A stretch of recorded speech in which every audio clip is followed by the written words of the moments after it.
Thank you. So good afternoon. To echo the director's comments, this is a very exciting day for Iowa, but not only for Iowa, it's also very exciting for the field. Your state is taking steps to improve the lives of all Iowans, to transform the lives of citizens returning from incarceration, to decrease crime, and generally to improve public safety, all in a fiscally responsible manner, using strategies that are supported by research and concentrating resources where they will yield the greatest results.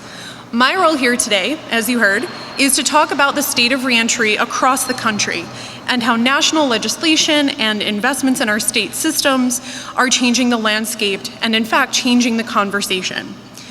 Also, we'll talk about how you all, as part of this team here in Iowa, are poised to be at the forefront of that change. So first, a little background about my perspective. As you heard, I'm with the Council of State Governments Justice Center.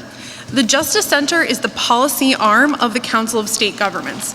We're a membership association, nonprofit, nonpartisan, and we serve governors, legislators, judges, and departments of correction and others across the country.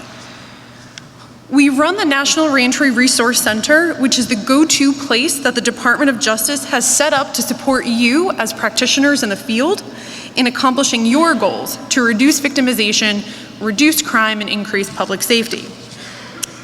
I cannot state enough that this is a resource center that is for you and is fueled by you. What we do is promote lessons that we have learned from you in the field.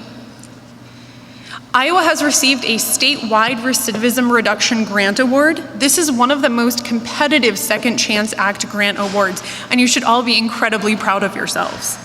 That you receive this grant reflects how highly national experts think of the work you're doing here, and also what they expect you will be able to accomplish over the next few years.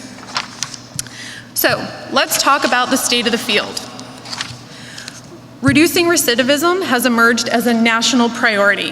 1 in 31 adults in the US is under correctional control. Over the past 23 years, state spending of states across the country on corrections has skyrocketed from $12 billion in 1988 to more than $53 billion in 2013. As correction spending has increased, many states are seeing cuts to law enforcement, community supervision, treatment, and other criminal justice components that provide recidivism reduction functions. Despite dropping crime rates across the country, recidivism rates remain stubbornly high. Over 90% of individuals who are in jail or prison will be released at some point. But 68% of state prisoners will be rearrested within 3 years. And 50% of adults released from state prison will be reincarcerated within 3 years. States like Iowa want to reduce these numbers, but what we all need to and want to know is how to make that happen and how to leverage our resources in the most responsible way possible. So, we have made investments in reentry and in recidivism reduction across the nation. In 2004, George Bush said, "America is the land of the second chance. And when the gates ahead of the prison open, the path ahead should lead to a better life." 4 years later, in 2008, the Second Chance Act was signed into law with bipartisan support and with recognition that reentry efforts are paramount to improving public safety. The Second Chance Act authorizes state, local, tribal governments, and nonprofit organizations to support programs, policies, and practices that reduce recidivism. It also provides resources and tools to realize that vision.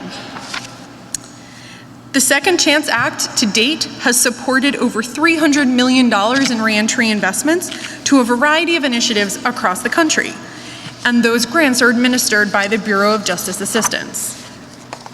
To give you a few examples of specific grants, grants have been established to establish or expand access to specific programs to improve outcomes for people formerly under correctional supervision. We've seen employment programs. I'm sure you've heard of drug treatment programs and housing programs. There's one grant program that is far more competitive and far more comprehensive than the others, and that is the statewide Recidivism Reduction Program. Iowa is one of 5 states who was selected by the U.S. Department of Justice to receive up to $3 million to support strategies to reduce recidivism over a 3-year period. I'd also like to take this opportunity to point out that Iowa is joined today by 2 other grantees of this award. We have a delegation from Minnesota here, and there's also a delegation here from Illinois. The statewide recidivism reduction program, as I said, is highly visible, incredibly competitive, and one important thing to note here, especially on a day like today, is that this award is for a state. It's administered by an agency, it's overseen and managed by an agency, but in order to make the efforts come to fruition, everyone in the state must work collaboratively. The SRR program, as we call it, is a mechanism to bring together stakeholders to develop and execute a comprehensive reentry plan. You can build on existing plans. You can tie together initiatives that maybe you weren't quite able to connect before. And you can develop new and innovative initiatives. The key, though, is to focus on evidence-based recidivism reduction strategies. That is, the strategies that research has shown us will reduce returns to prison. One thing to keep in mind is that this program is intended to create state centers of excellence. And those states, such as yourselves and Minnesota and Illinois, and Vermont and Georgia, the other 2 states who received the awards, BJA's hope is that you will in turn serve as national models for other states to reduce recidivism. This specific program is recognized by the U.S. Department of Justice for promoting sustainable recidivism reductions through comprehensive system reform. Denise O'Donnell, the director of BJA, could not be here today, but she asked us to share a quote on her behalf.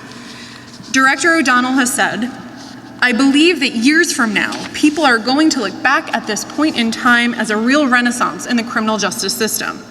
A time when we transformed the system to be data-driven, to implement evidence-based strategies and programs, measuring outcomes and embracing research." In addition to BJA and the Council of State Governments, there are other partners in this program. You've got the American Probation and Parole Association, the National Governors Association, and the Association of State Corrections Administrators behind you in this effort. Now let's talk about what this means for Iowa. How are you going to use this grant to reduce recidivism across the state? The first thing you're going to do, and it's exciting to be able to say that we've seen these efforts are well underway, the first thing you're going to do is to create a strong foundation by engaging, recruiting, and training the right people. Then you'll make smarter use of resources, and those are the investments I mentioned in the evidence-based programs. And lastly, you'll ensure quality standards, and part of that is about connecting the right people to the right programs who are operated by the right people. And that last part is where many of you who are not necessarily part of the Department of Corrections will fit in. Everyone has a role to play in this effort. Partners in this effort that we'd like to highlight that we've heard about today naturally include the Governor's Office, the Board of Parole, several judicial districts across the state, Veterans Affairs, the Department of Public Safety, the Department of Human Services, law enforcement, the list goes on. In order to make this work, everyone has to have a seat at the table and has to put forth the effort. In closing, I'd like to leave you with this. As a nation, we're at a turning point in corrections. As a grant recipient, Iowa is at the forefront. As practitioners and citizens of the state of Iowa, you are all part of this. And the collaboration that we see here today says you're ready to meet the challenge. Thank you very much.